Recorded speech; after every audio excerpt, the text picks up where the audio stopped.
So, number 1. Okay, so number 1, pakikuha mo nga yung Pyrotechnics hand flares. Can you show me? Yan, okay. So, on board the lifeboat and life raft, ilang piraso tayo meron yan?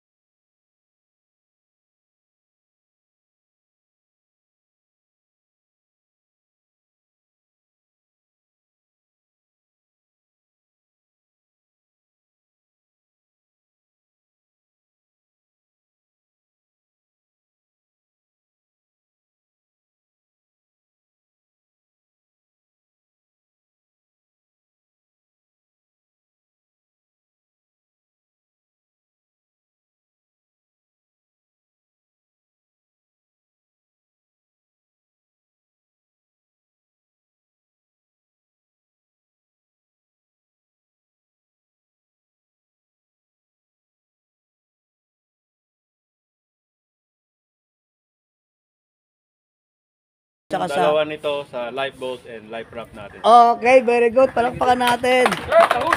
Mahusay. Yun. So, since na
So, number 5, ang question naman sa'yo, ganun pa rin. Hawakan mo lang, i-hand over mo lang sir yung hand flare sa kanya. So, number 5, since na-activate na natin, naka-angle siya ng 40 to 60 degrees angle. So, ilang segundo naman siya magliliwanag? 60 seconds of time. Very good, 60 seconds. At ilan ang luminous intensity ng ating hand flares? 15,000, sir. 15,000 what? Candelas. Candelas. Palakpakan natin si sir. Very good. So, 15,000 candelas. Okay? So, pwede siya sa umaga at pwede rin siya sa gabi. At kahit na may lubog natin siya ng 100 mm within 10 seconds of time sa tubig, he can still penetrate. Ha? Okay?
Move.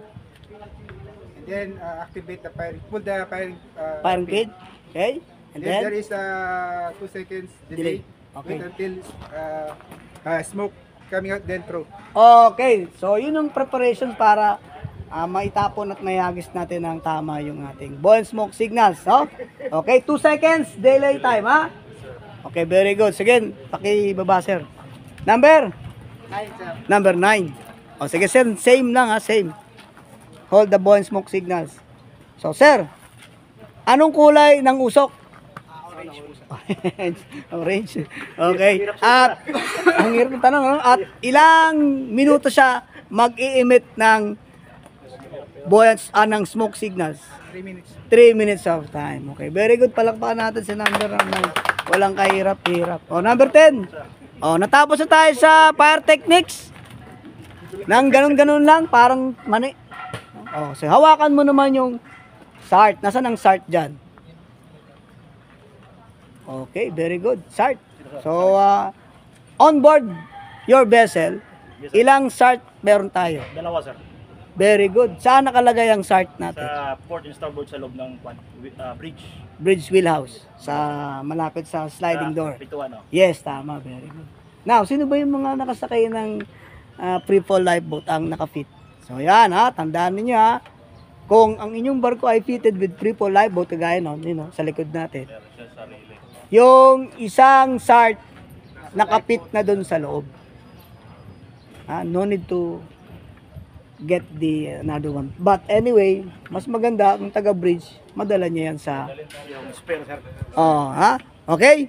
Now, sige, thank you. Ano number ka? Number 10, sir. Number 11. Demonstrate on how to test the SART. Nga pala, bago natin yan birahin, ano ba ibig sabihin ng SART? Search and rescue. Search and rescue transponder. Okay, very good. Search and rescue transponder. So, meron tayo palang dalawang klaseng SART to. Isang AIS SART at saka isang radar SART. Yan po ay radar SART. Okay? Yes? So, yan. Ang radar SART ay makikita sa X-band 9 GHz.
So, yun ang i-record mo sa GMDSS log natin na hindi ikaw nagpatunay, sila ang nagpatunay na ang signals na tinransmit mo ay legit.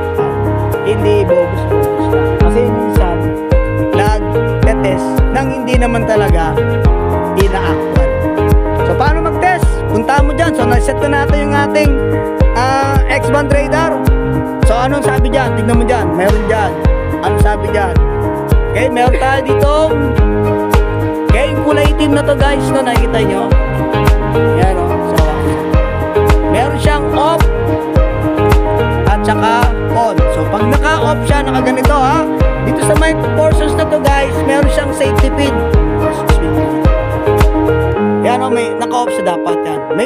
May safety pin yan dito guys na nakasalpak. Kasi during the time, itetest lang natin siya. Nasa ng test na portions. Ito, sa kabila. Yan. Yan o, nakatest. So, ang gagawin lang natin, isi-swing lang natin yung napapuntang test. Sige, swing mo sa test. So, ano maririnig mo dyan? Yung beep. Since ang ating baterya ay wala na, dahil for demonstration purposes lang yan. Meron siyang baterya, okay pa, makikita natin sa radar natin, X-band, yung kanyang tinatawag SART code, which is yung full circle. No? At the same time, yung mga barko malapit sa atin, masasagot din. So ngayon, kung test ang pinag-usapan, swing lang natin sa test. Pero pag live, so saan mo natin anong gagawin natin pag live? Ha? Anong gagawin natin pag live? So, naka-off yan, di ba? Naka-off yan. Meron siyang pin dyan. Anong gagawin natin sa pin? We have to take out the safety pin. Pag tinanggal mo yung safety pin, kung sayang pipit papunta sa on. Sige, yun. On yan. Live na yan.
De-develop ang communications.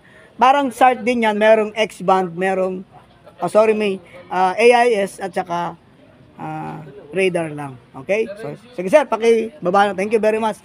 Okay, next, number? 13. O yun. Ha? So, sige, hawakan mo ulit yung e-perb. Okay. So, saan nakalagay ang e-perb ninyo nung nakasakay ka sa barko? Sa bridge, sir. Saan sa bridge? May malapit sa radio. Malapit sa radio room? Sa wings. Iba kasi design siya. Ang radio room namin open. Open? Open siya, nakalagay yung ano din. Tapos meron dito lalagyan. Pero sa loob ng bridge pa rin yun? Sa loob ng bridge. O bakit ganun eh? Hindi dapat ganun May pa nga ito nasa Monkey Island eh. Yun, very good. Yun ang ipaliwanag mo, wag yung sa bridge ha. Kasi yung EPIRB, tandaan nyo meron tayong dalawang klase. Merong category 1 at saka category 2. Baka yung sinasabi niya, yun po yung category 2, which is manually activated. Oo. Yung category 1, Yung kasi sir, ginagamit namin pag testing. Pag yung sa mga drill.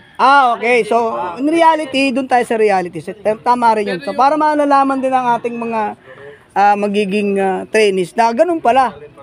Okay, so meron tayong category 1 which is automatically activated. Kahit sa po ay mabasa, a-activate siya kasi yan po ay may tinatawag nating water switch contact. Ha? Tandaan nyo ha? Oo, mag-automatically siya na on pag siya po ay nabasa ng tubig. Ha? Yan. So, mas maganda rin may ganong informasyon kasi, yun pala. Kasi meron tayong category 1 which is automatically and meron naman tayong category 2 which is manually activated. Okay? So, since hawak niya yan, so sige, thank you. Number 13, sige. Number 14, come on. Security lang, sir. So, manage to test the EPIRB. So, test lang tayo ha. So, paano mo naman siya ite-test? Sir, EPIRB. So, para malaman natin kung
gilid sa gilid, nakikita mo.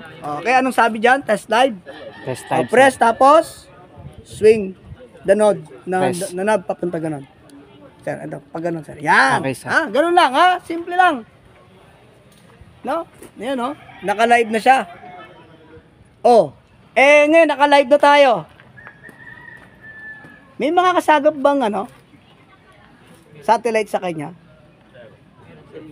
Yes, sir. Meron? Kuspas harasap, sir. Cospas. Hindi na naka-commission yan Ibig sabihin, hindi na siya naka-rehistro. Pwede ba siyang makapagbato ng distress message pero unidentified? Unang-una, walang ID number. Ay, ibig sabihin sir, ito talaga. Ay, sir, hindi na. Wala na. Wala ka nang... You can send position. Pag nakita na, may position sa lupa. Galing sa training center. Decommission na yun, guys, no? Siya po ay decommissions na. Ha? Kaya kung decommission na siya, pwede natin siyang i-open. Pero at the same time, wala nang magre-register doon na pangalan kung kanino. Kanino nakapangalan yan? Sa may-ari ng barko. Tama? Kung ikaw may-ari ng barko, sa'yo nakapangalan yun. Ikaw ang unang kukontakin ng MCC. Tama? Ng Mission Control Center. Okay? So yun guys. So thank you very much. Palakpakan natin yung sarili natin. So natapos tayo. Sige sir, balik mo lang doon. Yun. So guys, magchinelas na kayo. And then, i-prepare nyo yung sarili ninyo. Tanggalin na lahat ng dapat tanggalin. Salamin, relo, sing-sing. Kasi sa tubig na tayo. Ha? Hindi ba tayo sir Medyas pa ba, sir? Diretso na tayo para mamaya wala tayong gagawin. Saglit lang yun. Kasi may schedule tayo. May hinabol tayo schedule. Tara, come on. Kasi baka mamaya matambakan tayo. Matambakan tayo nila. Sila ang pupwesto sa atin. Madedelay tayo. Madelay tayo, mahirap.